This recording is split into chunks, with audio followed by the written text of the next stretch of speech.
So the rabbis of our tradition took our text super seriously. And they saw this document calling out to them, crying, "Darsheni, understand me, discover me, imagine me, help create me."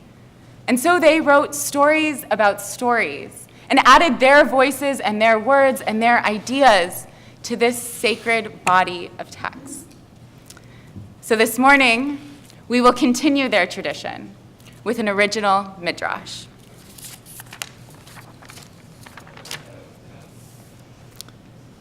Once upon a time, long, long ago, back when the Bible was still being written, there lived a little girl named Etta who dreamed of one day becoming a scribe. Every day, the little girl would rush through her chores in the kitchen so she could hide outside the scribe school and learn her lessons through the crack in the walls. And every day she would come home, sure that today would be the day that her father would finally see what she had to offer, the day her father would finally take her seriously.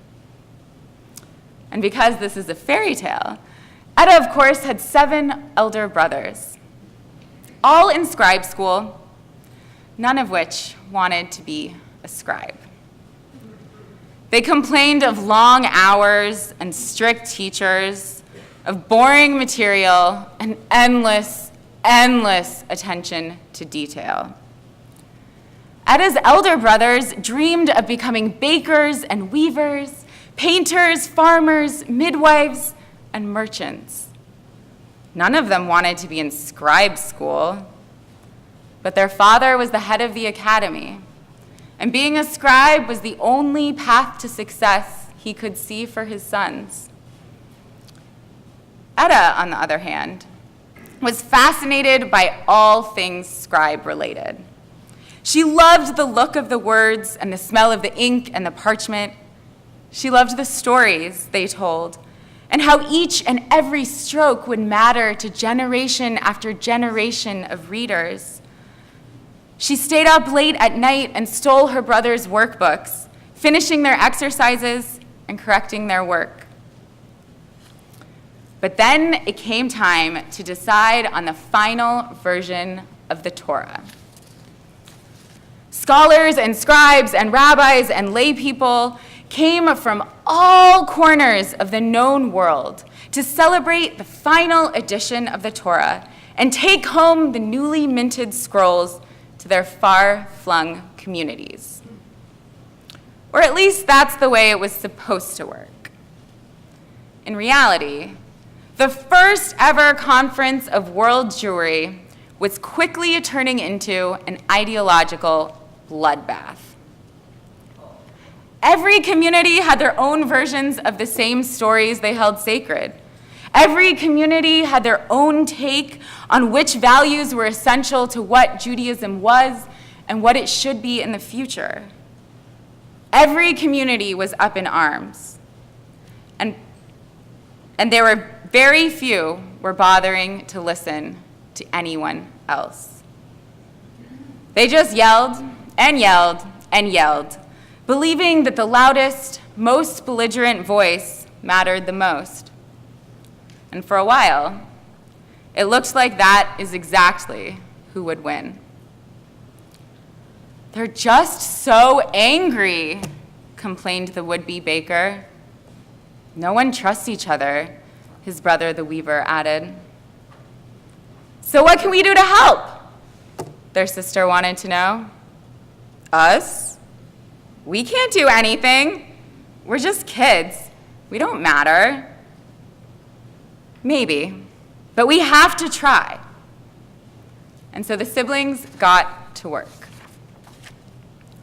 The next day, when the scholars and scribes and rabbis and priests and lay people gathered in the Beit Midrash, everything had devolved into a massive, ugly brawl. Etta's brothers watched the chaos with dismay, but she refused to give up.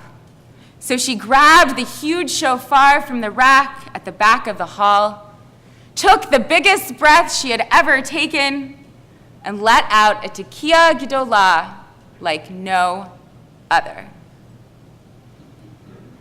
And then there was silence. All eyes on the 13-year-old girl with a shofar in hand. Stop yelling at each other. It's getting us nowhere.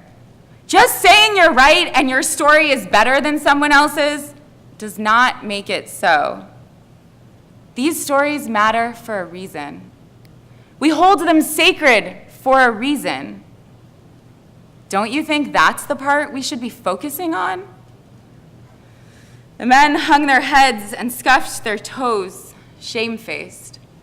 But before their shame could turn into anger, Etta's brothers began handing out baked treat after baked treat from all corners of the Jewish world. Eat, try something new and delicious. Every community has something important to offer us. The men were too surprised to argue, and so they took the food and they munched with appreciation. And then in the silence, Etta turned to the closest scribe and asked, "What's your favorite Jewish story, and why? Why is it important to you? Why do you hold it sacred?" And the scribe told her, and she made a note of it and handed the man a colored thread before turning to the next man and repeating the questions. And so it went until every man in the room had shared their stories and their values. But what now? Each of you was given a single thread, a story you hold above all other stories. Come, let us bring all the threads and all the stories together and weave them into a new tapestry, more beautiful and more endlessly interpretable than anything ever created before. Etta gestured to her brother and the loom he'd set up in the middle of the room. Now we weave. And so they weaved, and they talked, and they listened, and they ate, creating a text and a tapestry that would warn and inform, inspire and teach, generation after generation to come.